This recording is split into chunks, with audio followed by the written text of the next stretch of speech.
হালকা টেনে দাও হালকা পিছনে দাও পিছনে টেনে ঠিক আছে বাস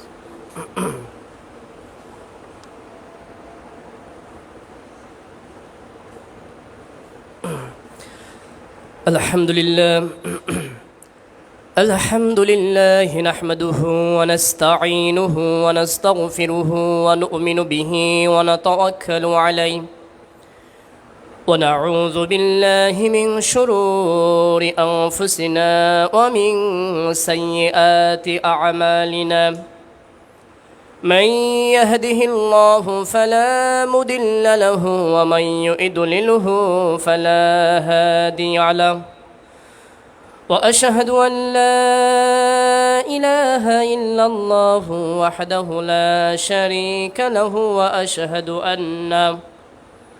وأشهد أن محمدا عبده ورسوله أما بعد فإن خير الحديث كتاب الله وخير الهدي وهدي محمد صلى الله عليه وسلم وشر الأمور محدثاتها وكل محدثات بدعة وكل بدعة ضلالة وكل ضلالة في النار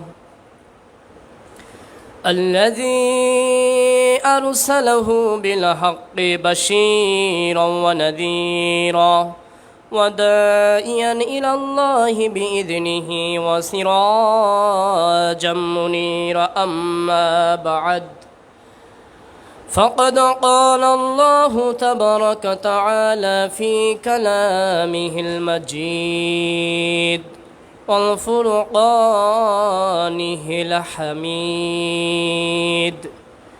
أعوذ بالله من الشيطان الرجيم بسم الله الرحمن الرحيم يا أيها الناس اتقوا ربكم الذي خلقكم من نفس واحدة وخلق منها زوجها وبث منهما رجالا كثيرا ونساء واتقوا الله الذي تساءلون به والأرحام إن الله كان عليكم رقيبا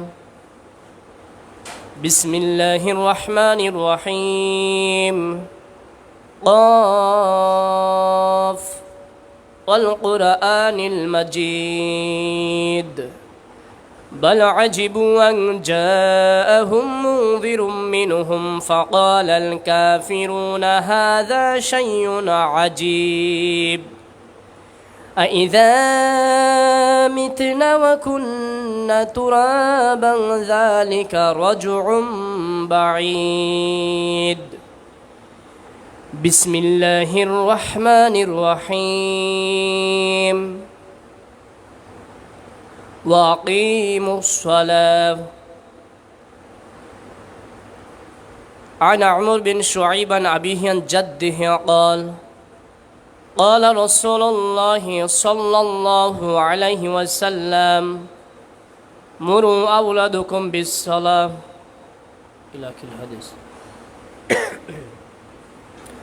আলহামদুলিল্লাহ উপস্থিত হামজা রাদিয়াল্লাহু আনহু জামে মসজিদের সম্মানিত প্রাণপ্রিয় শ্রদ্ধেয় মুসলিমবৃন্দ এবং পর্দার অন্তরালে অবস্থানরত সম্মানিতা দিনদার পরেশগার অবলা সরলা মা ও বোনেরা খুতবার শুরুতেই সে মহান আল্লাহ সুবহানাহু ওয়া তাআলার দরবারে শতকোটি প্রশংসা জানাই যে মহান আল্লাহ সুবহানাহু ওয়া তাআলা দুনিয়াবী জীবনের সকল কর্ম ব্যস্ততাকে আল্লাহ সুবহানাহু ওয়া তাআলা আমাদেরকে উপেক্ষা করে যে মহান আল্লাহ সুবহানাহু ওয়া তাআলা দুনিয়ার সকল বালা মুসিবত থেকে যে আল্লাহ সুবহানাহু ওয়া তাআলা আপনাকে আমাকে রক্ষা করেছেন, যে আল্লাহ সুবহানাহু ওয়া তাআলা পৃথিবীর সবচেয়ে শ্রেষ্ঠ ঘরে এসে 2 রাকাত সালাত আদায় করার, জুম্মার খুতবা দেওয়া এবং আপনাকে শ্রবণ করার যে শক্তি আল্লাহ সুবহানাহু ওয়া তাআলা দিয়েছেন, সেই রবের নিকট আমরা অন্তরের অন্তরস্থল থেকে, হৃদয়ের গভীরতম তলদেশ থেকে শতকোটি শুকরিয়া জানাই। সকলে বলি আলহামদুলিল্লাহ। অসংখ্য দ্রুত সালাম শান্তির ধারা বর্ষিত হতে থাকুক সেই নবীর প্রতি, যে নবীর আগমনের পূর্বে প্রতিটি অলিতে গলিতে মারামারি, কাটাকাটি, হানাহানি, রক্তই রঞ্জিত ছিল।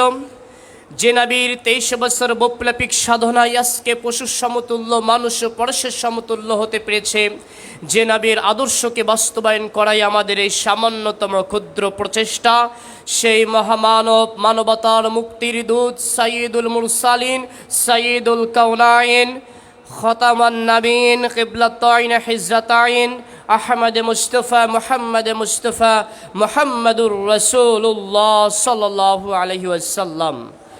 আমরা সেই নবীর প্রতি দরুদ পাঠ করি, বলি আল্লাহুম্মা সাল্লি আলাইহি, আল্লাহুম্মা বারিক আলাইহি।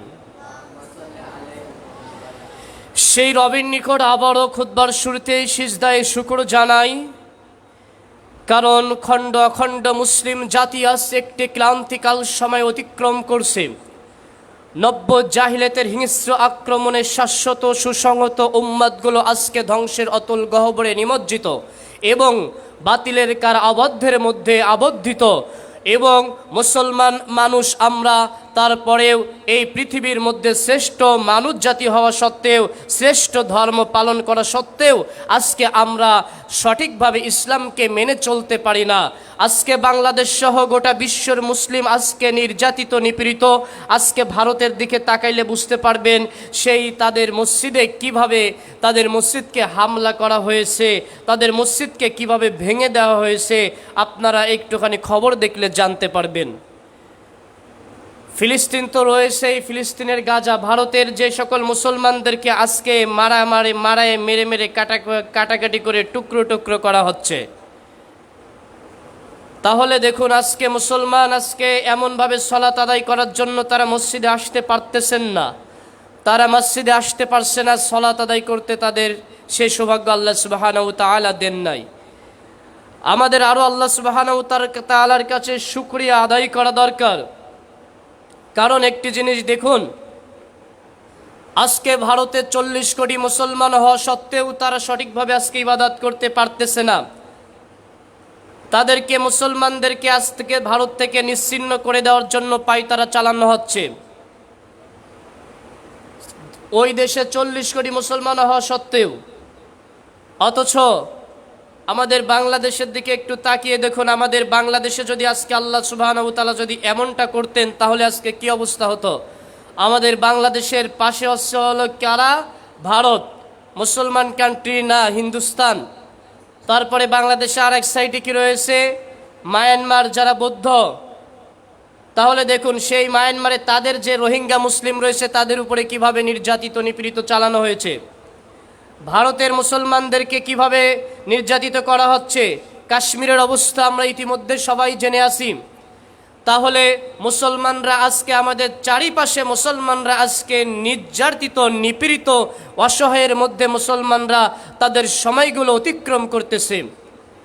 তাহলে আল্লাহ সুবহানাহু ওয়া তাআলা আপনাকে আমাকে কত সুন্দরভাবে রাখছেন। পুরো আমাদের আশেপাশে সব যে 2টা দেশ, সে 2টার দেশের আশেপাশে মানুষ, মুসলমানরা নির্যাতিত। এজন্য প্রথমে কৃতজ্ঞতা স্বীকার করি। আজকে এই পূর্ব আমাদের এই যে বাংলাতে আজকে হয়তোবা হাজী শরীয়তুল্লাহ, এদের কারণে সেই সকল যারা এক সময় এই বাংলাদেশে ইসলাম যারা প্রচার করছিল এই বুকে, মানে বঙ্গতে, তাদের প্রতি আমরা কৃতজ্ঞতা প্রকাশ করি। হয়তো তাদের কারণে আজকে আমরা এই, যদিও মুসলমান আমরা না, তারপরেও মুসলমান দাবি করতে পারতেছি 90%। হয়তো আমরা এখনও সরাসরি আল্লাহ সুবহানাহু ওয়া তাআলার ইবাদত করতে পারছি প্রকাশ্যভাবে। এজন্য তাদের প্রতি কৃতজ্ঞতা জানাই। আল্লাহ সুবহানাহু ওয়া তাআলা যাদের মাধ্যমে এই ভূখণ্ডকে ইসলামের দাওয়াত নিয়ে এসেছিল, আল্লাহ সুবহানাহু ওয়া তাআলা তাদের সকলকে জান্নাতুল ফেরদাউসের বাসিন্দা বানিয়ে নেন, আমিন। এজন্য আল্লাহ সুবহানাহু ওয়া তাআলার কাছে আরও শুকরিয়া জানাই। কারণ দেখুন ভারতের আজকে অবস্থা কত দুর্বিষহ অবস্থা। সেখানে 40 কোটি মুসলমান হওয়া সত্ত্বেও তাদের আজকে কি অবস্থা দেখুন। আর তারা এমনভাবে মুসলমানদের উপরে নির্যাতন করছে, সেই ইসরায়েলদের মতো তারা করছে। আর এটা করবেই। এই ব্রাহ্মণবাদরা এই মুসলমানদের উপরে ঝাঁপিয়ে পড়বে, কিন্তু তারা একটিবারও ভাবে না যে ভারতে একটি সময় কিন্তু 600 থেকে 700 বছর মুসলমানরা কিন্তু শাসন করেছিল। ভারতে 40 কোটি মুসলমান হওয়া সত্ত্বেও ভারতে মুসলমানরা হলো সংখ্যায় কম। এজন্য আজকে তারা যেভাবে নির্যাতন করছে, আজকে আমাদের মুসলমান ধর্মে আজকে দেখুন, আমাদের দেশে আজকে হিন্দু বৌদ্ধ কত পার্সেন্ট রয়েছে, কিন্তু আজকে হিন্দুদের প্রতি আজকে যারা সংখ্যালঘু আজকে দেখেছেন, আমরা সংখ্যাগরিষ্ঠ মুসলমান হওয়া সত্ত্বেও সংখ্যালঘু আজকে যারা রয়েছে তাদেরকে আমরা কোনো বিদ্রুপ করেছি বা আমরা তাদেরকে মারছি বা আমরা তাদের কোনো মন্দির ভেঙেছি, এমন রেকর্ড কি আছে? এমন রেকর্ড কিন্তু নাই। তাহলে ভারতকে জানা উচিত যে বাংলাদেশে সংখ্যালঘু হচ্ছে হিন্দু। কোনোদিনও কোনো হিন্দু বলতে পারবে না যে তাদের একটি মন্দির একটি ভাঙা হয়েছে, তাদের উপরে আক্রমণ করা হয়েছে। অথচ ভারতে আজকে তারা আজকে মুসলমানদের উপরে যেভাবে নির্যাতন করছে, যেটা আসলেই আমাদের মুমিনের হৃদয়ে আসলেই মানে রক্তক্ষরণ নেসিয়ে যে কষ্ট, সেটা আসলে কিন্তু হচ্ছে। মুসলমানদের কিভাবে মারা হচ্ছে। বোরকা পরা একটা বোন সেদিনকে দেখবেন একটা কুকুরকে লেলিয়ে দিয়ে তাকে গিয়ে আক্রমণ করাচ্ছে। সর্বপ্রথমে এদের জন্য দোয়া করি আলোচনার পূর্বে, আল্লাহ সুবহানাহু ওয়া তাআলা সকল নির্যাতিত নিপীড়িত অসহায় মুসলিম ভাই বোনদেরকে আল্লাহ সুবহানাহু ওয়া তাআলা হিফাজত করুন, আমিন। সম্মানিত উপস্থিতি, আল্লাহ সুবহানাহু ওয়া তাআলা আমাদেরকে এমনভাবে সুন্দরভাবে ইবাদত করতে দিয়েছেন, এটার জন্য আল্লাহ সুবহানাহু ওয়া তাআলার কাছে শুকরিয়া আদায় করে শুকরিয়ার সে ভাষা নাই। এবং যে আল্লাহ সুবহানাহু ওয়া তাআলা আমাদেরকে সহি পদ্ধতিভাবে যে আল্লাহ সুবহানাহু ওয়া তাআলার বিশুদ্ধ আকীদা লালিত পালিত করার তৌফিক দান করছেন, আলহামদুলিল্লাহ সুম্মা আলহামদুলিল্লাহ। আজকের এই জুম্মার খুতবার আমার সংক্ষিপ্ত আলোচনার বিষয় নির্ধারণ করেছি সলাতের গুরুত্ব এবং সলাত আদায়ের সহি পদ্ধতি এবং নারী ও পুরুষের সলাতের পার্থক্য। যদিও বিষয়গুলো অনেক বড় বড়, তারপরেও সংক্ষেপে, যেহেতু আমাদের জানা বিষয়, সংক্ষেপে বিস্তারিতভাবে সারমর্ম আকারে আলোচনা রাখার চেষ্টা করবে ইনশাআল্লাহ, আমার তৌফিক ইল্লা বিল্লাহ। সম্মানিত উপস্থিতি, সর্বপ্রথমে আমরা জানার চেষ্টা করব সলাতের পরিচয়। সলাত শব্দের শাব্দিক অর্থ হচ্ছে দোয়া, রহমত, ক্ষমা, প্রার্থনা, মুনাজাত ইত্যাদি। শরিয়াতের পারিভাষিক অর্থে শরিয়াতের নির্দেশিত ক্রিয়া পদ্ধতির মাধ্যমে আল্লাহর নিকট বান্দার কোনো কিছু চাওয়া পাওয়াকে সলাত বলা হয়। তার মানে বান্দার মনের যত কল্পনা জল্পনা অল্পনা যা কিছু রয়েছে আল্লাহ সুবহানাহু ওয়া তাআলার সাথে সরাসরি ডাকার যে বড় মাধ্যম, সেটা হচ্ছে সলাত। সলাতের মধ্য দিয়ে আল্লাহ সুবহানাহু ওয়া তাআলাকে যত বেশি ডাকা যায়, আসমানের নিচে জমিনের উপরে আর কোনো ইবাদত নাই যে সেই ইবাদতের মধ্য দিয়ে আল্লাহ সুবহানাহু ওয়া তাআলাকে বেশি ডাকা যায়। সলাত মানে প্রার্থনা, সলাত মানে মুনাজাত। অথচ আজকে আপনি আমি ফরজ সালাতের পরে যেভাবে সালাত মানে মুনাজাত জানতেছি, অথচ আজকে আপনি আমি নামাজের একটি বড় অংশ মেনে নিয়েছি, যে ভেবে নিয়েছি, বাস্তবে করতেছি আমরা মুনাজাত, যেটা আসলে ইসলামের কোরআন হাদিসে কোথাও নাই যে ফরজ সালাতের পরে মুনাজাত করতে হবে। ওই বিষয়ে সালাতের পদ্ধতি আলোচনা করতে আসলে ওই বিষয়ে আসবে ইনশাআল্লাহ। প্রিয় উপস্থিতি, একটি ছোট্ট ঘটনা বলি, তাহলে আপনি বুঝতে পারবেন সালাত মানেই মুনাজাত। যেদিন ইব্রাহিম আলাইহিসসালাম তার স্ত্রী সারা আলাইহিসসালামকে নিয়ে যাচ্ছিলেন, যাওয়ার পথে প্রতিমধ্যে যে নেককার বাদশা, অত্যাচারিত বাদশা, যে জালেম বাদশা তাকে যখন ধরছিল, ডাকছিলেন তার সাথে খারাপ কাজ করার জন্য, তখন সারা আলাইহিসসালাম আল্লাহ সুবহানাহু ওয়া তাআলার কাছে বলছিলেন, হে আল্লাহ, আমি যদি সত্যি তোমারে বিশ্বাস করে থাকি, আমি যদি সতী সাধবী হয়ে থাকি, ইব্রাহিম আলাইহিস সালামের স্ত্রী হয়ে থাকি, তাহলে আমার জন্য এই বাদশা যেন আমার শরীরে স্পর্শ না করতে পারে। এটা বলছিলেন বাদশার কাছে। যখন ধরা পড়লেন তখন বাদশার কাছে ধরা পড়ার সাথে সাথে সারা আলাইহিস সালাম বলছিলেন যে আমাকে 2 মিনিট 2 রাকাত সালাত আদায় করার সময় দেওয়া হোক।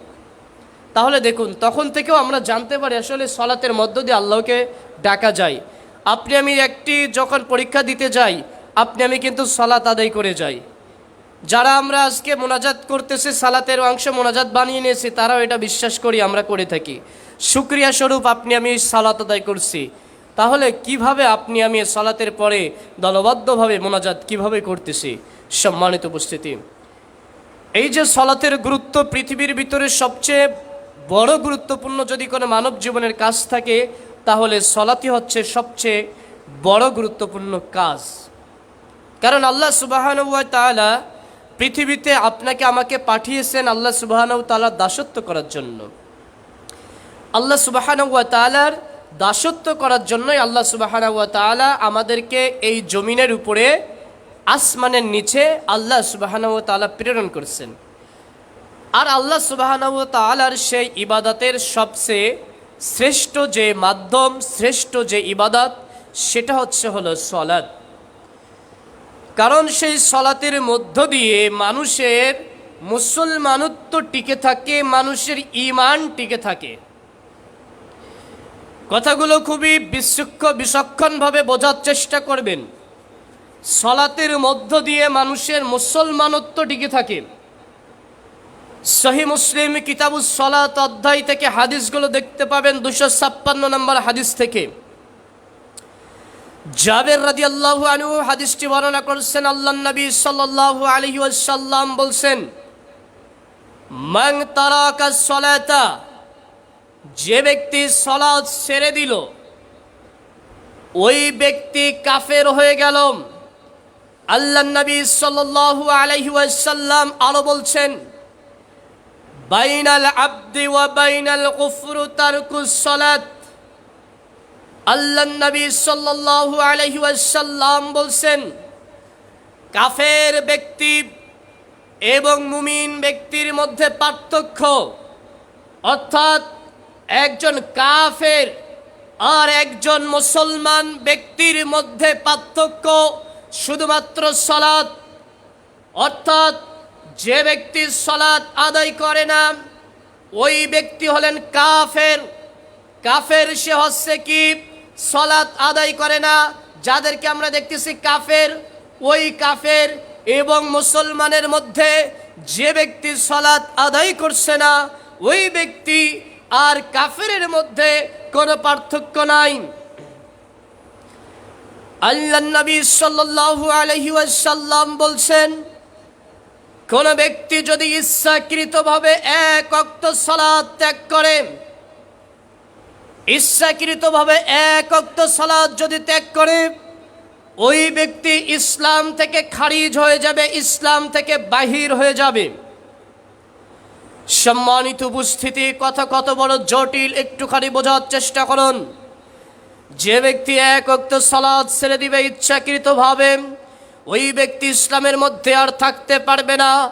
যদি ওই ব্যক্তির নাম হয় আব্দুল্লাহ, যদি ওই ব্যক্তির নাম হয় আব্দুর রহমান, যদি ওই ব্যক্তির নাম হয় আয়েশা, ফাতিমা, তারপরেও সালাত পড়বে না, ওই ব্যক্তি আর মুসলমান থাকতে পারবে না।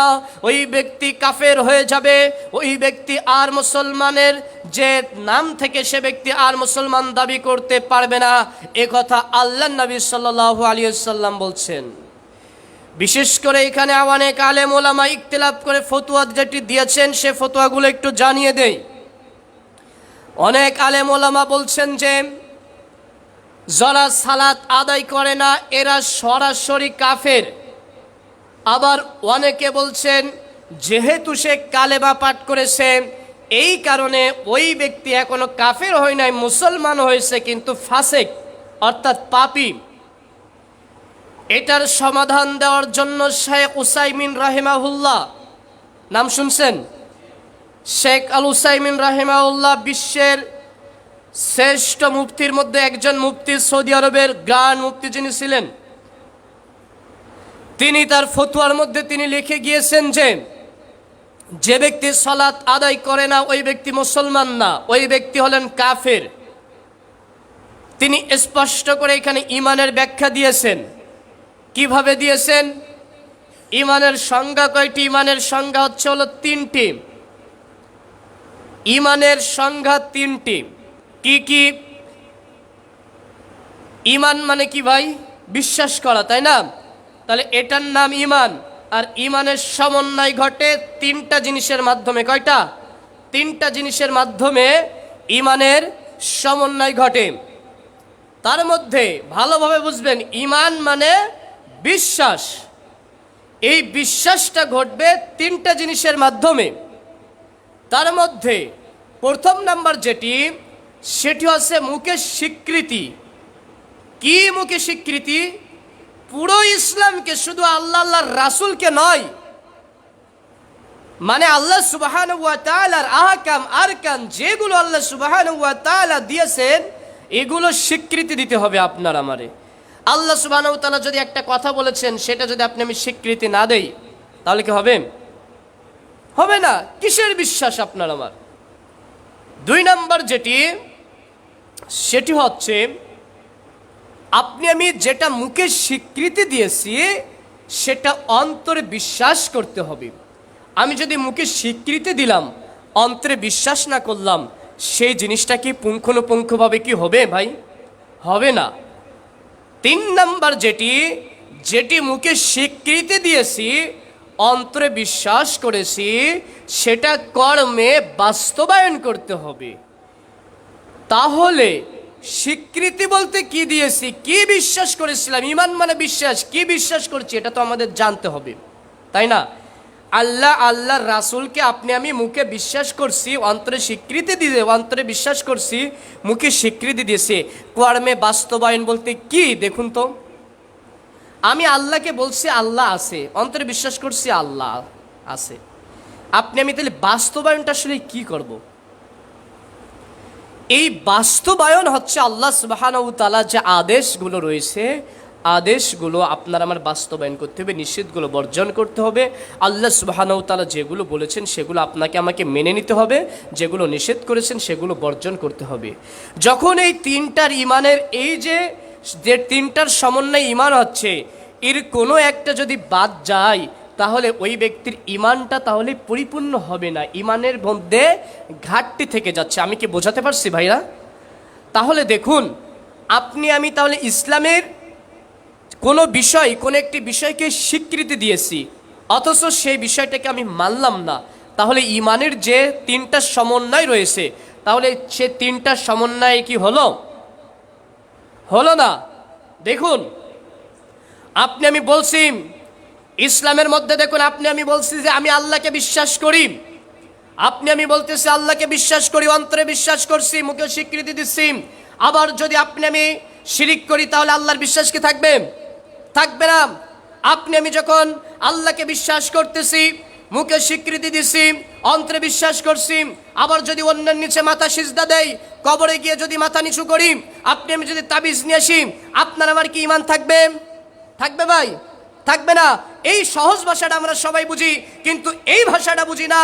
তাহলে আল্লাহর যে বিধান, সালাত যে আল্লাহ সুবহানাহু ওয়া তাআলা দিয়েছেন, সালাত আমি মুখে স্বীকৃতি দিচ্ছি, অন্তরে বিশ্বাস করছি, এবার যদি বাস্তবায়ন না করি, তাহলে ওই যেমন আল্লাহকে বিশ্বাস করেছি, আবার আল্লাহ সুবহানাহু ওয়া তাআলাকে বাদ দিয়ে মাথা নিচু করেছি অন্য কোথাও, ওটা যেভাবে সহজ ভাষায় বুঝতেছি, আপনার আমার এটাও সহজ ভাষায় বুঝতে হবে যে আমি সালাতকে বলেছি, সালাতে স্বীকৃতি দিছি, বিশ্বাস করেছি অন্তরে, এবার বাস্তবায়ন যদি না করি, তাহলে হলো আমার? হলো না। সহজ ভাষা আমরা বুঝি না। কি বলি? আমি সালাত পড়ি না, তাই কি হয়েছে? আমার ঈমান তো ঠিক আছে। বলি না রে ভাই? আমাদের মধ্যে আমরা অনেকেই কথা বলি না, সালাত পড়ি না তাই কি হয়েছে? আরে বাবা, তুমি যাও, তুমি সালাত পড়ো, আমি সালাত পড়ি না তাই কি হয়েছে? আমার ঈমান ঠিক আছে। ওই বেটার ঈমানই নাই। ঈমান কি জিনিস জানেও? ঈমান মানে বিশ্বাসটা। বিশ্বাসটা কি, এই জিনিসটা তো বোঝে না সে। সম্মানিত উপস্থিতি, এই জন্য মনে রাখার চেষ্টা করতে হবে, আসমানের নিচে জমিনের উপরে পৃথিবীর বুকে একমাত্র ব্যতিক্রম ইবাদত যার নাম হচ্ছে সালাত। যে সালাত আদায় না করলে মানুষ কাফের হয়ে যায়। একটি কাফের এবং মুসলমানের মধ্যে পার্থক্য হচ্ছে শুধুমাত্র একটি পার্থক্য, সেটা হচ্ছে সালাত পরিত্যাগ করা। একটি কাফেরের মধ্যে আর একটি সাধারণ ব্যক্তির মধ্যে পার্থক্য হচ্ছে সালাত পরিত্যাগ করা। কোন ব্যক্তি আজ পর্যন্ত কেউ কি বলতে পারবেন যে ব্যক্তি শিরিক করেছে ওই ব্যক্তিকে বলা হয়েছে কি ওই ব্যক্তি কাফের? ওই যে ব্যক্তি জিনা করেছে ওই ব্যক্তিকে আল্লাহর নবী বলেন নাই ওই ব্যক্তি ইসলাম থেকে খারিজ হয়ে গেল। যে ব্যক্তি যাকাত প্রদান করলো না ওই ব্যক্তির সাথে যুদ্ধ পর্যন্ত ঘোষণা করার কথা বলা হয়েছে, কিন্তু আল্লাহর নবী সাল্লাল্লাহু আলাইহি সাল্লাম বলেননি যে ওই ব্যক্তি ইসলাম থেকে খারিজ হয়ে গেল। যে ব্যক্তি সুদ খেলো, যে ব্যক্তি চুরি করলো, যে ব্যক্তি ছিনতাই করলো, যে ব্যক্তি আত্মসাৎ করলো, পৃথিবীর বুকে যত হারাম কাজ রয়েছে কোন হারাম কাজের বেলায় আল্লাহর নবী সাল্লাল্লাহু আলাইহি সাল্লাম বলেননি যে ওই ব্যক্তি ইসলাম থেকে খারিজ হয়ে গেল, ইসলাম থেকে বাইর হয়ে গেল। তিনি মাত্র আসমানের নিচে জমিনের উপরে একটি ইবাদতের বেলায় বললেন যে যে ব্যক্তি সালাত পড়লো না ওই ব্যক্তি ইসলাম থেকে খারিজ হয়ে গেল। সম্মানিত উপস্থিতি, কত পার্সেন্ট মুসলমান আমরা এই দুনিয়াতে আছি? বাংলাদেশ তো 90% মুসলিম কান্ট্রি, অথচ কেন আমাদের মধ্যে আজকে ইসলামের ঐতিহ্য নাই? দেখুন আল্লাহ নবী সাল্লাল্লাহু আলাইহি সাল্লামের হাদিসটি জানিয়ে দেয়। আল্লাহ নবী সাল্লাল্লাহু আলাইহি সাল্লাম সহিহ মুসলিমের মধ্যে বলছেন, হাদিসটি স্মরণ রাখবেন, মান আকামাস সালাতা, যে ব্যক্তি সালাত প্রতিষ্ঠা করলো, পরের বাক্য কি? ফাকাদ আকামাদ দ্বীন, ওই ব্যক্তি দ্বীনকে প্রতিষ্ঠা করলো। সালাত আদায় করলো না, সালাত যে প্রতিষ্ঠা করলো, নিজে আদায় করলো, সমাজকে আদায় করালো, তখন দিন এমনি প্রতিষ্ঠা হয়ে যাবে। হাদিস সহিহ মুসলিমের, মান আকামাস সালাতা, সালাত যে প্রতিষ্ঠা করলো, ফাকাদ আকামাদ দ্বীন, সে দিনকে এমনি প্রতিষ্ঠা করবে। তারপরে কি? ওই হাদিসের শেষ অংশে, মান তারাকাস সালাতা, যে ব্যক্তি সালাত ছেড়ে দিল, ফাকাদ হাদামাদ দ্বীন, ওই ব্যক্তি দিনকে ধ্বংস করলো। তাহলে দেখুন, সবাই তো মুসলমান দাবি করি, তাহলে মুসলমানের মধ্যে কয়জন ব্যক্তি সালাত আদায় করলো? তাহলে দিন ইসলাম, নামদারি ইসলাম কিভাবে ধ্বংস হচ্ছে? এই হাদিসটির কারণে না? ফাকাদ হাদামাদ দ্বীন, দিনকে ধ্বংস করলো, সালাত ছেড়ে দিল, দিনকে ধ্বংস করলো। সম্মানিত উপস্থিতি, তাহলে আমরা এখনো যারা সলাতের গুরুত্বই বুঝি না, সলাতের গুরুত্বই আপনি আমি দিচ্ছি না, তাহলে একটিবার ভেবে দেখুন দিন কার কারণে নষ্ট হয়ে যাচ্ছে। সম্মানিত উপস্থিতি, এই জন্য মনে রাখতে হবে, একজন কাফের ব্যক্তি এবং সাধারণ মানুষের মধ্যে, মুমিন ব্যক্তির মধ্যে পার্থক্য শুধুমাত্র নির্ণয় করার মাধ্যম হচ্ছে সালাত। সম্মানিত উপস্থিতি, যেটা আমি ইমানের অঙ্গ দিয়ে আপনাকে আমি বোঝালাম। সম্মানিত উপস্থিতি, এই জন্য সলাতই মানব জীবনের সবচেয়ে গুরুত্বপূর্ণ একটি ইবাদত। এই ইবাদতটা যদি ঠিকঠাক হয়, পৃথিবীর সব কিছু আপনার আমার ঠিকঠাক হয়ে যাবে ইনশাআল্লাহ। সম্মানিত উপস্থিতি, শেখ উসাইমিনের যে ফতোয়াগুলো বললাম, আরও কয়েকটি ফতোয়া ইনশাআল্লাহ জানাই দেব সলাতের গুরুত্ব সম্পর্কে। শেখ আল উসাইমিন রাহিমাহুল্লাহ তিনি বলছেন যে বেনামাজের বাড়িতে ভালোভাবে বোঝার চেষ্টা করবেন। বেনামাজি আল্লাহ এবং সহিহ হাদিসে রয়েছে, আল্লাহ নবী সাল্লাল্লাহু আলাইহি সাল্লাম বলছেন, অত্র হাদিসটি সবাই মনোযোগ সহকারে শ্রবণ করার চেষ্টা করুন। বেনামাজির কোনো বাড়িতে কোনো মানুষ, কোনো মুমিন ব্যক্তি, আল্লাহ নবী সাল্লাল্লাহু আলাইহি সাল্লাম বলছেন, তোমরা তার বাড়িতে, বেনামাজির বাড়িতে, কারণ বেনামাজি তো কাফের, বেনামাজি তো অমুসলিম, তাহলে ওর বাড়িতে খাইতে নিষেধ করছেন। এটা শেখ উসাইমিনের ব্যাখ্যা করছেন। সম্মানিত উপস্থিতি, এরপরে আল্লাহ নবী সাল্লাল্লাহু আলাইহি সাল্লাম কি বলছেন দেখুন। আল্লাহ নবী সাল্লাল্লাহু আলাইহি সাল্লাম বলছেন, তোমরা কোন বেনামাজি ব্যক্তির জানাজার সালাত কোন মুমিন ব্যক্তি যেন সে সালাত যেন আদায় না করে। তাহলে বোঝার চেষ্টা করুন, আজকে যে ব্যক্তি সমাজের মধ্যে নামাজ পড়ে না, সালাত যে ব্যক্তি আদায় করে না, ওই ব্যক্তির নিয়ত করব, আপনি আমি যদি প্রকৃতভাবে মুমিন বান্দা হয়ে থাকি, তার আপনি আমি জানাজার সালাতে যাব না। যখন কোনো মানুষ জানাজার সালাত আদায় করাবে না, যখন কোন ইমাম ওই ব্যক্তির জানাজার সালাত আদায় করাবে না, যখন কোনো মানুষ ওই বেনামাজির জানাজার সালাতে যাবে না, তাহলে দেখবেন আস্তে আস্তে মানুষ কিন্তু এমনিতে সালাত পড়বে। আরে তার কিসের জানাজার সালাত লাগবে? বোঝার চেষ্টা করেন। বার্ধক্য জীবন কারে বলে? মৃত্যুর পরবর্তী জীবনই হচ্ছে বার্ধক্য জীবন, মানে শ্বাস ফুরাবে তখনই তার বার্ধক্য জীবন। তাহলে যে ব্যক্তি দুনিয়ার সারা জীবনও মসজিদ মুখ হয় নাই, জীবনেও সালাত আদায় করে নাই, ওই ব্যক্তির মৃত্যুর দিন কিসের সালাত আসে? বোঝার চেষ্টা করুন। যে সারা জীবন সালাত আদায় করে নাই, ডাকলেও আসে নাই, সালাতের কোনো গুরুত্ব দেয় নাই, তাহলে কোন লজ্জায় তাকে আপনি আমি সে সালাত আদায় করছে, জানাজা সালাত দিচ্ছে আপনি আমি? সে তো কাফের। ওকে হচ্ছে কি করতে হবে? বেনামাজিদেরকে তাদেরকে হচ্ছে কবর যে দাফন, ইসলামী পদ্ধতিতেও তাদেরকে দাফন দেওয়ার দরকার নাই। তাদেরকে কি করতে হবে? পুঁতে তাদেরকে রেখে আসতে হবে যাতে গন্ধগুলো না হয়। কারণ ও তো কাফের, ও তো অমুসলিম। কারণ এক মুসলমান নির্ভর করে সালাতের উপরে। আমরা এগুলো করি মানবতার খাতিরে, কিন্তু আপনি আমি করি। কিন্তু আপনি আমি মুহাম্মদ সাল্লাল্লাহু আলাইহি ওয়াসাল্লামকে যদি ভালোবাসি, তাহলে মুহাম্মদ সাল্লাল্লাহু আলাইহি ওয়াসাল্লামের কথা আপনার আমার জানতে হবে।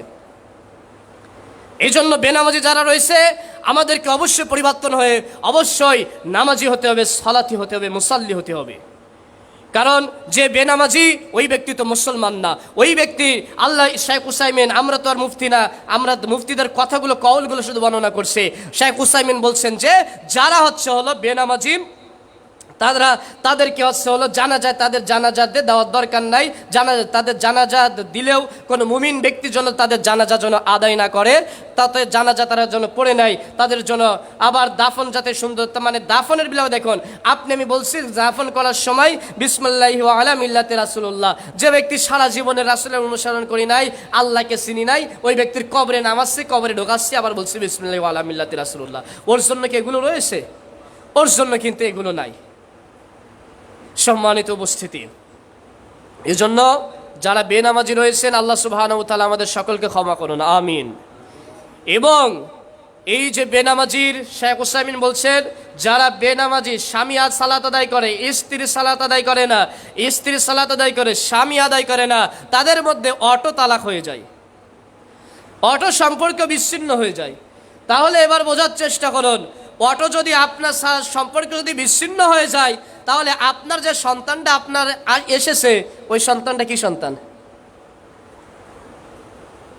ব্যাখ্যা দিতে গেলে অনেক সময় লাগবে, আমি শুধু সারমর্মগুলো দিচ্ছি, আপনারা সবাই জ্ঞানী মানুষ। শেখ উসাইমিন এই কথা বলছেন, কথা আমার না, আমি একটি কথা আমার নিজের পক্ষ থেকে বলছেন, আমি তো ছোট মানুষ। তারা যে কথাগুলো বলছেন উলামারা, হাদিসে যেগুলো আছে, আগে সহিহ মুসলিম থেকে 256 থেকে 66 নম্বর হাদিসগুলোর ব্যাখ্যা করলাম, আর এখন যেগুলো বলছি শেখ উসাইমিনের কথাগুলো জাস্ট বলতেছি। ধরলে তাদের ধরবেন, তাহলে তাদের মধ্যে অটো তালাক হয়ে যাচ্ছে। তাহলে আপনি আমি যে হচ্ছে হলো কাফের, ওই ব্যক্তির সাথে আপনি আমি কিভাবে সম্পর্ক রাখতে পারি? বেনামাজি তো কাফের। সম্মানিত উপস্থিতি, সালাতের গুরুত্ব আপনাকে আমাকে জানতে হবে। আবার কি করতেছি, মানে সমাজ এভাবেই চলতেছে। আপনি আমি এক যখন ছেলে মেয়ে বিবাহ দিচ্ছি, আপনি আমি একটিবারও কোনোদিন ভাবি না আমি কাফেরের সাথে বিবাহ দিচ্ছি কি আমি মুসলমানের বাচ্চার সাথে বিয়ে দিচ্ছি, এগুলো ভাবি না। কাফের আজকে সমাজ এভাবে মিশে চলে যাচ্ছে। সম্মানিত উপস্থিতি, আল্লাহ সুবহানাহু ওয়া তাআলা পরিবর্তন আমাদের হেদায়েত দান করুক, আমিন। সম্মানিত উপস্থিতি, এজন্য আপনার আমার সালাতের গুরুত্ব সম্পর্কে বুঝতে হবে, তারপর তো সালাত আদায়। আগে সালাতের গুরুত্বটা আপনারা আমার জানতে হবে। কারণ পৃথিবীর বুকে আসমানের নিচে সালাতই এমন একটি গুরুত্বপূর্ণ ইবাদত, যেটার কোনো ওজর চলে না, যে কোনো মূল্যে আপনাকে আমাকে আদায় করতে হবে। সালাত আদায় করার সময় সর্বপ্রথমে আপনাকে আমাকে উজু করতে হয়। উজু করতে পারতেছি না, আপনাকে আমাকে তাইমুম করতে হবে। তাইমুম করে আপনাকে আমাকে সালাত আদায় করে আপনাকে আমাকে সালাত আদায়ের জন্য প্রস্তুতি নিতে হবে। আপনি আমি কোথাও পানি পাচ্ছি না, আপনি আমি উজু করতে পারছি না, তাইমুম করতে হবে। আপনি আমি তাইমুম করার জন্য পানির পরে পবিত্র বস্তু মাটি পাচ্ছি না, যেটা আপনার আমার সামনে থাকবে। কারণ তাইমুম শব্দের অর্থ হচ্ছে স্পর্শ করা, ইচ্ছা পোষণ করা। যখন আপনি আমি একটি জিনিসের উপরে মনে মনে নিয়ত করব, কারণ নিয়তির উপর আমল নির্ভরশীল, তাহলে আপনার আমার এভাবে একটু কোনো একটি জায়গা স্পর্শ করে আপনি আমি মাসে করে তাইমুম করে নিব। তাইমুম হয়ে গেল, এবার সালাত আদায় করতে হবে। পরিষ্কার কাপড়ে সালাত আদায় করতে হয়।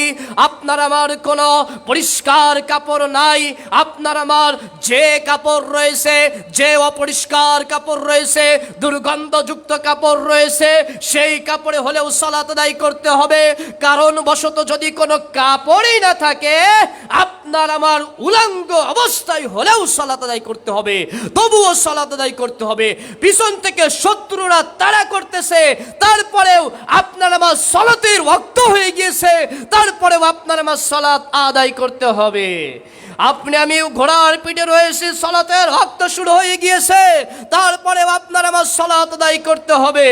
আপনি আমি পশ্চিম কিবলা বুঝতে পারতেছি না, যেদিকে কিবলা মনে করব সেদিক ফিরে হলে সালাত আদায় করতে হবে।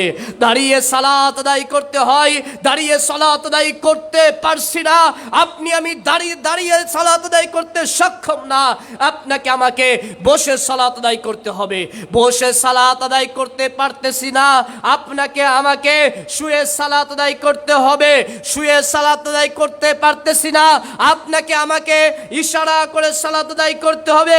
আপনি আমি ইশারা করতেও পারতেছি না, আপনার আমার চোখেও কাজ করে না, আপনার আমার শরীরেও কোনোভাবে ইশারা করতে পারতেছি না, ইশারা করার কোনো পরিবেশ পরিস্থিতি নাই। আপনাকে আমাকে মনে মনে নিয়ত করে করে আপনাকে আমাকে সালাত আদায় করতে হবে। ভাবতে হবে আমি তাকবীরে তাহরিমা পাঠ করছি, সূরা ফাতিহা পাঠ করছি, আমি এখন রুকু করছি, সিজদা করছি, মনে মনে ভাবে পড়তে হবে।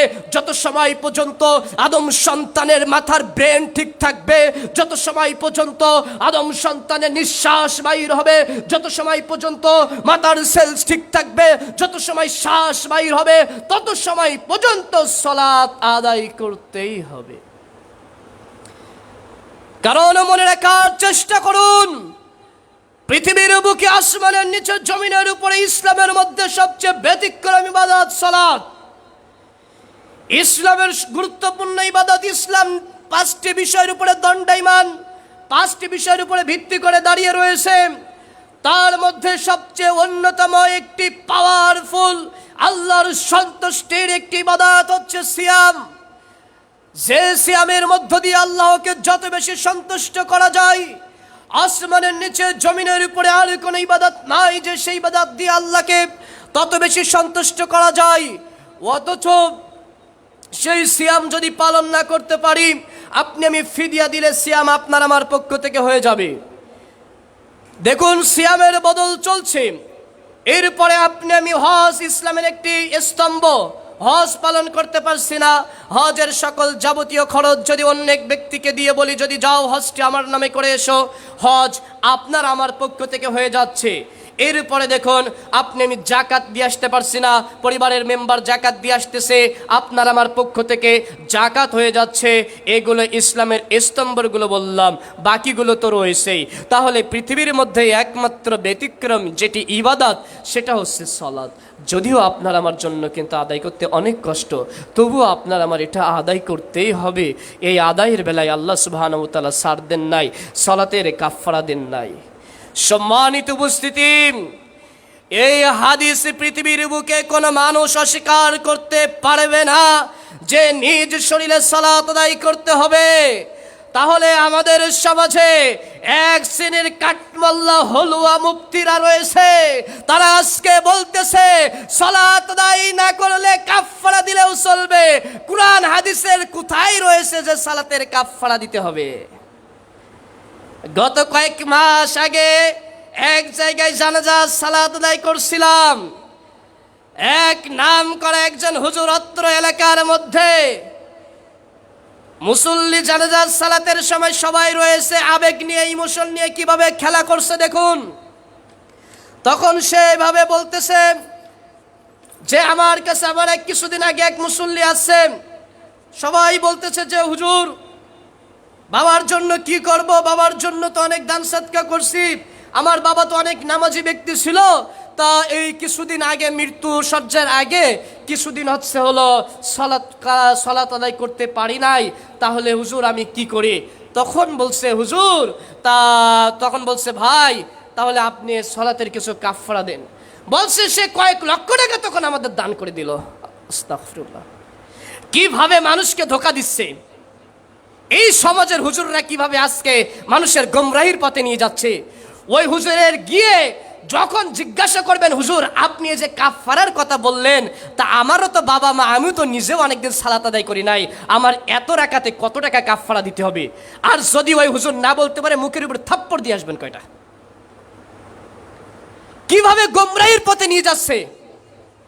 মানে আমরা তো মানে পাগলের বড় পাগলের পাগল, যে আমরাও কিছু বুঝি না, আর এই হুজুরা কিভাবে নিজেছে, এদের দ্বারাই কিন্তু জাহান্নাম উদ্বোধন করাবে। এই মূর্খ শ্রেণীর এই সকল কাঠমাল্লারাই আজকে সমাজকে ধ্বংস করে দিচ্ছে। সালাতের কি হবে? সালাত আদায় করতে পারছে না নাকি? সালাত আদায় করে না, সালাতের কাফারা দিতে হবে। মানে ধর্ম একেবারে যেভাবে পারছে সেভাবে লাথি মারতেছে।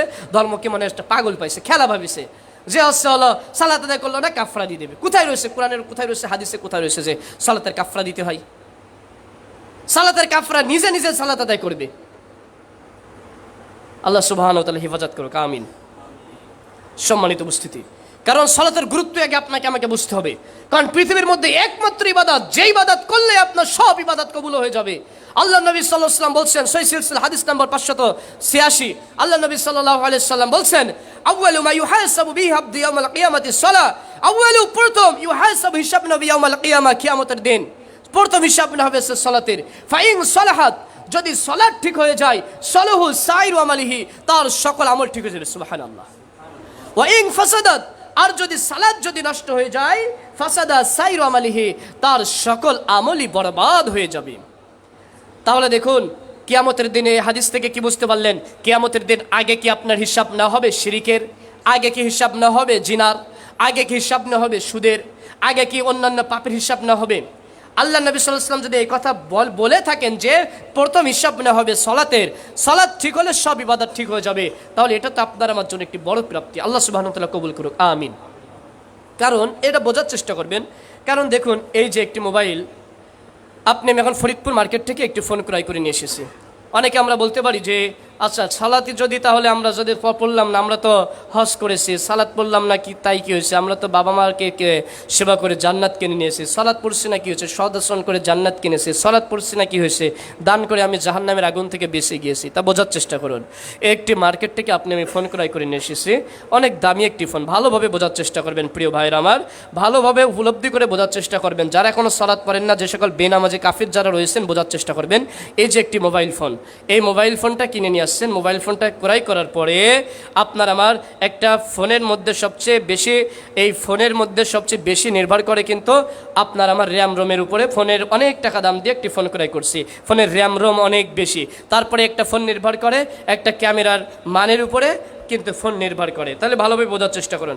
তাহলে আপনার আমার ফোনের মধ্যে অনেক র্যাম রোম রয়েছে, সুন্দর একটি ক্যামেরা রয়েছে।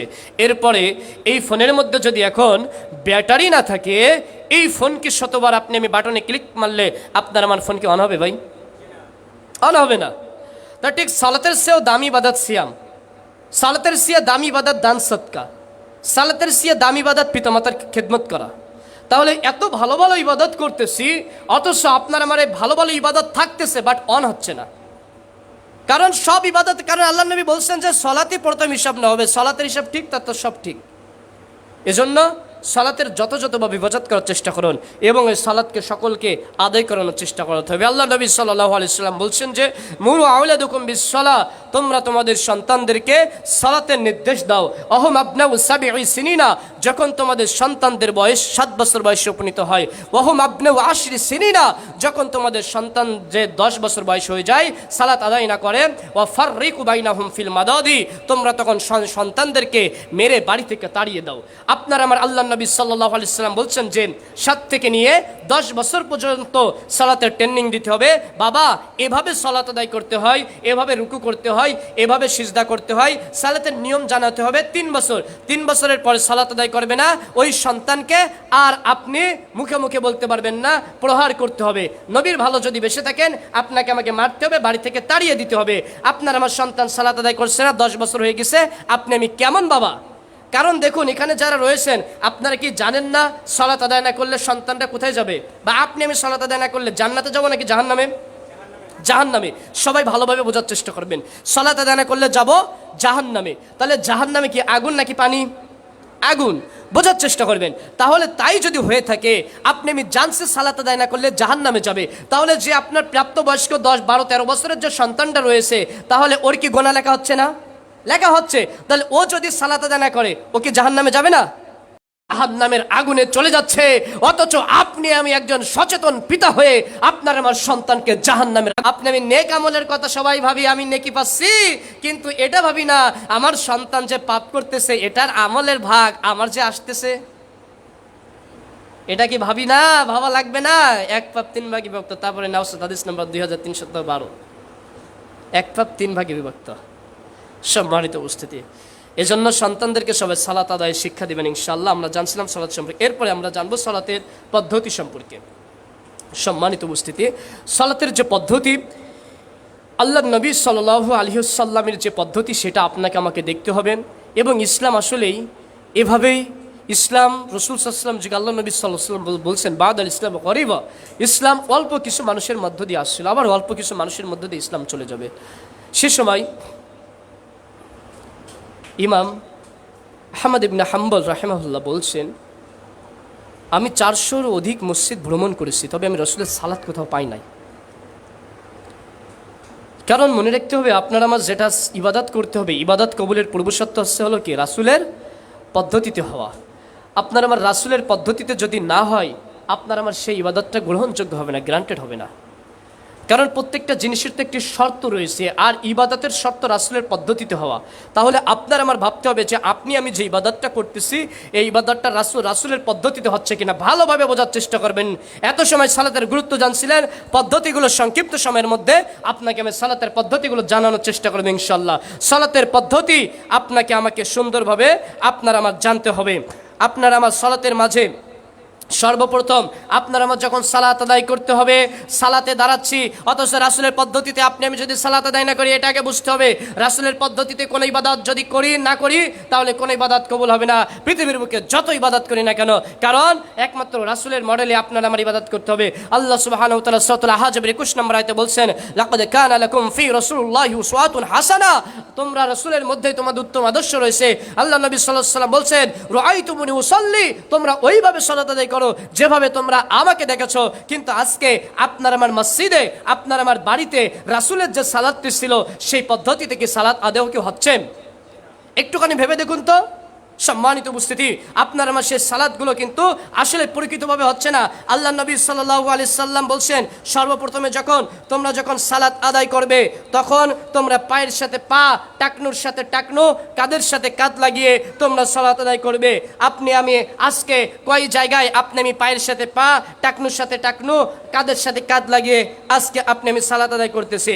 সম্মানিত উপস্থিতি, এরপরে আপনি আমি যখন সালাতে দাঁড়ালাম, আল্লাহ নবী সাল্লাল্লাহু আলাইহি সাল্লাম বলছেন যে, ভালোভাবে বোঝার চেষ্টা করবেন। আল্লাহ নবী সাল্লাল্লাহু আলাইহি সাল্লাম বলছেন, যখন তোমরা পায়ের সাথে পা, কাঁধের সাথে কাঁধ মিলাবে, আল্লাহ নবী সাল্লাল্লাহু আলাইহি সাল্লাম বলছেন, পায়ের সাথে পা, কাঁধের সাথে কাঁধ মিলাবে, তখন তোমাদের জন্য জান্নাতের মধ্যে একটি ঘর নির্মাণ করা হয়। সুবহানাল্লাহ। তাহলে আজকে আপনি আমি যদি পায়ের সাথে পা, কাঁধের সাথে কাঁধ মিলাচ্ছি না, তাহলে আপনি আমি একটি কি নেকি থেকে কি বঞ্চিত হচ্ছি না? আর এই সকল মোল্লা যে সকল রয়েছে, এরা তো আপনার আমার একবারও বলতেছে না যে পায়ে পা, কাঁধে কাঁধ মিলে সালাত আদায় করো। যদিও রাসূল একটা বড় একটা সুন্নাত দিয়ে গেছেন, অথচ আমাদের সমাজের মধ্যে এই সুন্নাতটি নাই। আর যেটা পায়খানে কত রকম যুক্তি দিচ্ছি, আরে বাবা রে বাবা, বড় মানুষ বড় ভাইয়ের সাথে, উমুক ব্যক্তি তুমুক ব্যক্তির সাথে পায়ে পা লাগানো যায়। ইসলাম একটি শান্তির ধর্ম, না আছে কোনো ভেদাভেদ, না আছে কোনো ভেদাভেদ, কিছুই নাই। সবাই এক হয়ে মসজিদে সালাত আদায় করবে, অথচ আপনি আমি এক হাত করে ফাঁক করে রেখে দিচ্ছি আপনি আমি। আল্লাহ সুবহানাহু ওয়া তাআলা আমাদের হেদায়েত দান করুক, আমিন। সম্মানিত উপস্থিতি, এরপরে আপনার আমার কি সালাতে দাঁড়িয়ে আপনি আমি দোয়া পড়তেছি। কি দোয়া পড়তেছি? আপনি আমি বলছি, ইন্নী ওয়াজ্জাহতু ওয়াজহিয়া লিল্লাযী ফাতারাস সামাওয়াতি ওয়াল আরদা আলা মিল্লাতি ইব্রাহিম হানিফা ওয়া মা আনা মিনাল মুশরিকিন। আপনি আমি আবার এই দোয়াটি পাঠ করতেছি। কোথাও নাই, আপনার আমার সালাতের সময় এই দোয়াটি পাঠ করতে হবে। সম্মানিত উপস্থিতি, তারপরে আপনি আমি আবার দোয়া পড়তেছি। এরপরে আবার কি পড়তেছি? সালাতে পড়তেছি, আবার আপনি আমি নিয়ত পড়তেছি। আচ্ছা, নিয়ত পড়তে হয় নাকি নিয়ত করতে হয়? নিয়ত করতে, নিয়ত বোঝাচ্ছে, নিয়ত, নিয়ত শব্দের অর্থ হলো সংকল্প করা। নিয়ত মানে সংকল্প করা। অন্তরে যেটা করা আছে, নিয়তের সংজ্ঞায় সকল মাযহাবী আলেম ওলামা সবাই সংজ্ঞা দিবে যে নিয়ত যেটা অন্তরে যেটা বর্ধিত করা হয়, সেটা হলো নিয়ত। তাহলে আপনি আমি এখন নিয়ত কেন পড়বো? আপনার আমার নিয়ত কেন পড়া লাগবে? ওইটাই তো নিয়ত, যেটা করতেছি ওইটাই তো নিয়ত। সম্মানিত উপস্থিতি, এরপরে আপনার আমার যেটা আসবেন, সালাতে যখন আপনি আমি দাঁড়ালাম, এরপরে আপনার আমার তাকবীরে তাহরিমা পাঠ করে আপনার আমারে আল্লাহু আকবার বলে আপনি আমি যখন সালাত আদায় করব, এই যে রাফুল আদিন, আল্লাহ নবী সাল্লাল্লাহু আলাইহি ওয়াসাল্লাম বলছেন, সহিহ বুখারী হাদিস নম্বর 739, 741, 745, আল্লাহ নবী সাল্লাল্লাহু আলাইহি সাল্লাম বলছেন যে তিনি যখন সালাতে দাঁড়াতেন তখন দুই হাত উত্তোলন করতেন, আবার যখন তিনি রুকুতে যেতেন আবার দুই হাত উত্তোলন করতেন, আবার যখন আল্লাহ নবী সাল্লাল্লাহু আলাইহি সাল্লাম রুকু থেকে উঠতেন আবার দুই হাত উত্তোলন করতেন, আবার যখন 4 রাকাত সালাতে 2 রাকাত পড়ার পরে বৈঠক থেকে ওঠার পরে বৈঠকের মাঝে আবার যখন উঠতেন আবার তিনি রাফুল আয়দিন করতেন। আল্লাহ নবী সাল্লাল্লাহু আলাইহি সাল্লাম বলছেন প্রত্যেক রাফুল আয়দিনের সাথে প্রত্যেক হাত উত্তোলনের সাথে 10টি করে নেকি লেখা হয়। সুবহানাল্লাহ। সম্মানিত উপস্থিতি, তাহলে আজকে আপনার আমার মাঝে এই পদ্ধতিগুলো কি আছে?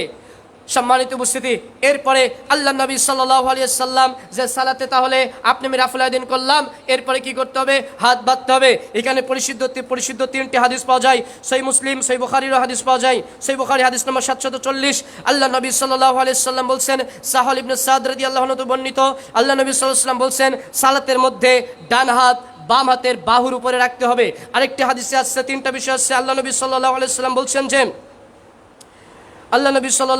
বলছেন যে যখন তোমরা সালাত আদায় করবে তখন তোমরা বাম হাতের কবজির উপরে ডান হাতের কবজি এভাবে ধরবে, এবং এইভাবে ধরার পরে সালাতে যে বুকে যে হাত বাঁধার, যে পেটের এখানে হাত বাঁধার যে স্থান আছে, কিন্তু কোনো হাদিসে যে নাভির নিচে হাত বাঁধতে হবে এরকম কোনো হাদিস আসে নাই। আর যেগুলো বলা হয়েছে এই হাদিসগুলো জাল, ওই হাদিসগুলো জয়ীফ। আল্লাহ সুবহানাহু ওয়া তাআলা কোনো তৌফিক দিলে ওইগুলো ব্যাখ্যা করে বলবো ইনশাআল্লাহ। তারপরে আপনার আমার যখন সিজদার যে বিষয়টি আছে, এরপরে আপনি আমি যখন সিজদা দিব না তার আগে যখন আল্লাহ নবী সাল্লাল্লাহু আলাইহি ওয়াসাল্লাম সালাতের যে বড় যে বিষয়, সহিহ বুখারী হাদিস নম্বর 786, 756, আল্লাহ নবী সাল্লাল্লাহু আলাইহি ওয়াসাল্লাম বলছেন লা সালাতা লিমান লা ইয়াকরা বিফাতিহাল কিতাব। আল্লাহ নবী সাল্লাল্লাহু আলাইহি ওয়াসাল্লাম বলছেন সূরা ফাতিহা ছাড়া তার কোনো সালাতই হবে না।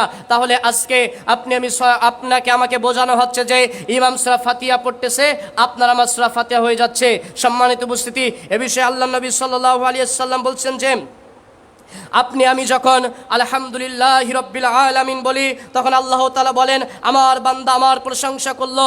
যখন আপনি আমি বলি আর রহমানির রহিম তখন আল্লাহ বলে আমার বান্দা আমার মর্যাদা বর্ণনা করলো। এভাবে আপনি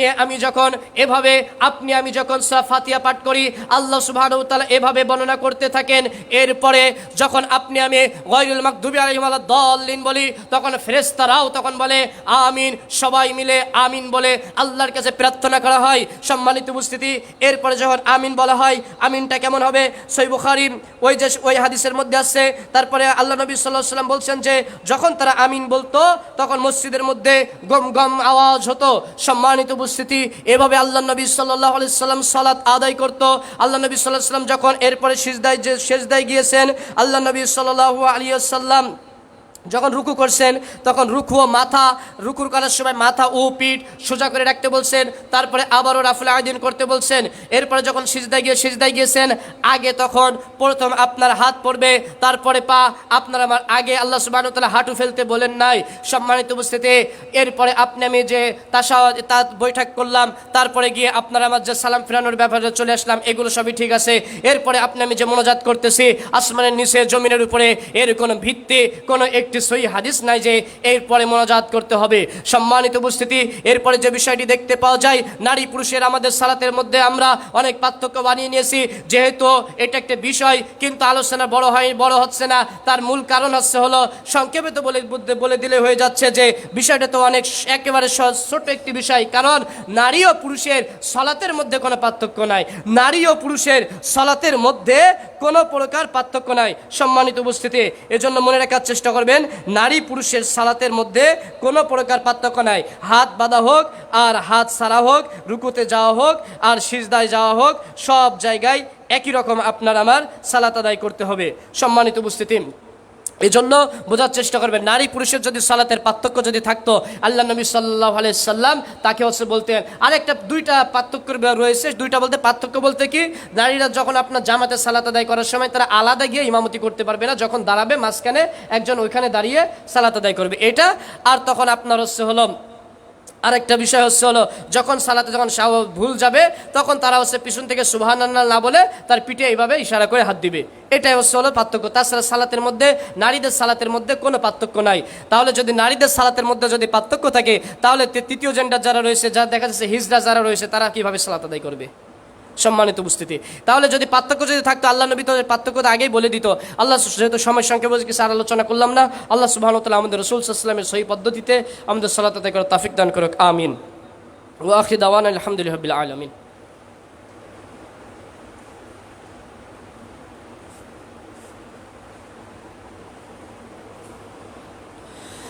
الحمد لله نحمده ونستعينه ونستغفره ونؤمن به ونتوكل عليه ونعوذ بالله من شرور أنفسنا ومن سيئات أعمالنا من يهده الله فلا مضل له ومن يضلله فلا هادي له وأشهد أن لا إله إلا الله وحده لا شريك له وأشهد أن محمدا عبده ورسوله أما بعد إن الله وملائكته يصلون على النبي يا أيها الذين آمنوا صلوا عليه وسلموا تسليما আমরা সকলে দুরূদ ইব্রাহিম পাঠ করি। আল্লাহুম্মা সাল্লি আলা মুহাম্মাদ ওয়া আলা আলি মুহাম্মাদ কামা সাল্লাইতা আলা ইব্রাহিম ওয়া আলা আলি ইব্রাহিম ইন্নাকা হামিদুম মাজিদ।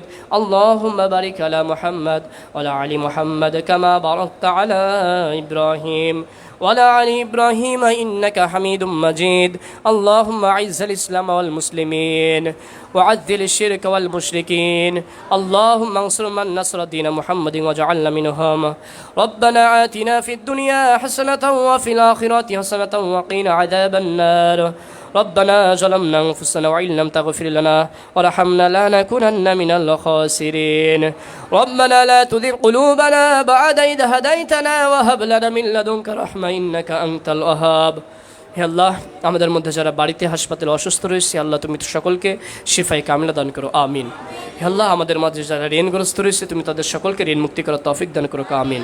হে আল্লাহ, আমরা যারা এখনও সালাত পাঁচ ওয়াক্ত আদায় করতে পারি না, হে আল্লাহ তুমি আমাদের সকলকে পাঁচ ওয়াক্ত সালাত রাসূল সাল্লাল্লাহু আলাইহি ওয়াসাল্লামের পদ্ধতিতে আদায় করার তৌফিক দান করো, আমিন। হে আল্লাহ, আমাদের মাঝে যারা আমরা নিজেদের আমলের দিকে আমরা সকলে তাকালে বুঝতে পারি, আল্লাহ আমাদের আমলের খাতায় তাকালে পাপ ছাড়া কিছু দেখতে পাই না। হে আল্লাহ, আমরা অনেক বড় পাপী। হে আল্লাহ, তুমি অনেক বড় দয়াময়। তোমার দয়ার ভিখারি হয়ে তোমার নিকট আমরা আকুল আবেদন করছি। হে আল্লাহ, তুমি আমাদের সকলের পাপের খাতাগুলোকে মোচন করে নেকিতে পরিপূর্ণ করে দাও, আমিন। হে আল্লাহ, তোমার নিকট আমরা তওবা করছি। আমরা ইতিপূর্বে আমাদের যদি কোনো সালাত যদি কাজা হয়ে গেছে, কত সালাত আমরা ছেড়ে দিয়েছি, হে আল্লাহ বিভিন্ন কারণে অকারণে কত পাপ করেছি, সালাত আদায় ভুলভাবে করেছি, সালাত আদায় না করে থেকেছি। হে আল্লাহ, তোমার রহমতের ভিখারি হয়ে তোমার নিকট আশাবাদী হয়ে আমরা অন্তরস্থল থেকে আমরা তোমার নিকট কামনা করতেছি। হে আল্লাহ, আমাদের সে সকল পাপকে তুমি মোচন করে দাও এবং নেকিতে পরিপূর্ণ করে দাও, আমিন। হে আল্লাহ, আমাদের যে সকল পিতামাতা কঠিন কবরের মধ্যে গিয়েছে, কঠিন কবরের মধ্যে কবরের আযাব ভোগ করতেছে, হে আল্লাহ তুমি তাদের সকলকে কবরের আযাব মুক্ত করে দাও, আমিন। হে আল্লাহ, আমাদের পিতামাতা যারা দুনিয়াতে জীবিত আছে তুমি তাদের সকলকে সুস্থতার সাথে নেক হায়াত দান করো, আমিন। ফাযকুরুনি আযকুরুকুম ওয়াশকুরুলি ওয়ালা তাকফুরুন।